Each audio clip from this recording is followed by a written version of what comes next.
our accounting department. Is anybody in here interested in the accounting realm or career path at all? All right, we got a few hands. Awesome. Great.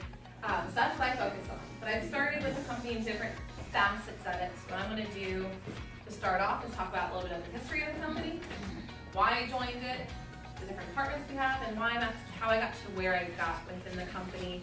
Because even though I might not be the exact career path that you guys want to take, at least you can maybe get something from the steps that I've taken to get there. Specialize in the foundation repair of the homes. We live in a town where we're on soft soils. Things move, so we're here to help them not move. Why is it to begin with? Look about where the company's grown. Ask them their vision. Ask them where they see themselves and what they stand for. That's really what you're going to be looking for that possibility. So I think if I took this clock down, you're going to see gears behind it. Well, that's how business works.